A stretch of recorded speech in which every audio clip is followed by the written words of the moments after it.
আসসালামু আলাইকুম ওয়া রাহমাতুল্লাহি ওয়া বারাকাতুহু। বন্ধুরা সকলে কেমন আছেন? আমি ডাক্তার হাকিম এম আবুল সালেম আহি।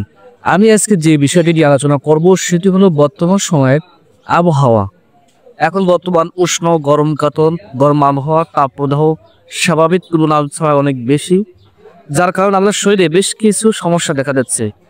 যেমন শরীর অত্যাধিক পরিমাণ হিট হয়ে যাচ্ছে, শরীরের আভ্যন্তরীণ যে অর্গানগুলো আছে কিডনি লিভার এগুলো তাপমাত্রা বেড়ে যাওয়ার কারণে আপনার প্রস্রাব গরম হচ্ছে। আর এই প্রস্রাব গরম হওয়ার কারণে আপনার প্রস্রাবে জ্বালা পড়া হচ্ছে, আপনার প্রস্রাব করতে যে বাধা বাধা হচ্ছে। এমনও হচ্ছে যে আপনি প্রস্রাব করে উঠে আসলেন কিন্তু মনে হচ্ছে যেন প্রস্রাব ভিতরে রয়ে গেছে।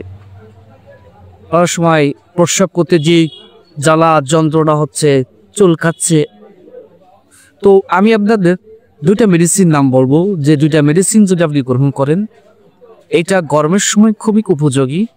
বিশেষ করে যারা শ্রমিক, যারা বাহিরে রোদে পরিশ্রম করেন, অত্যাধিক ঘামেন, পানির স্বল্পতা হয়, এই পানির স্বল্পতাও দারুণভাবে কাজ করে।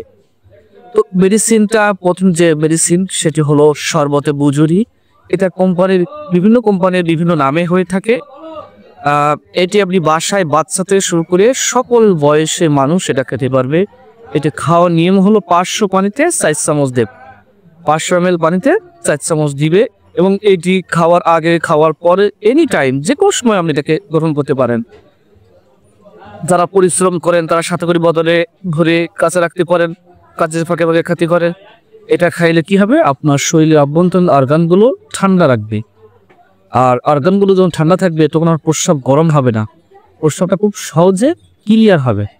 এবং সাথে একটা ট্যাবলেটের নাম বলবো, এটা অবশ্যই যারা 10 বছর প্লাস তারাই এই ট্যাবলেটটা গ্রহণ করতে পারবে। সেটি হলো সুজাক। এটা হামদাদ কোম্পানির।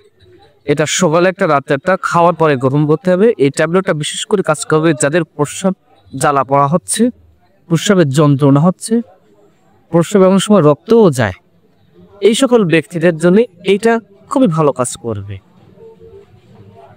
তো আমার ভিডিওটি ভালো লেগে থাকলে লাইক করবেন, কোনো পরামর্শ থাকলে বা কোন ধরনের ভিডিও করলে আপনি উপকৃত হবেন এটি আপনি কমেন্টে জানাতে পারেন।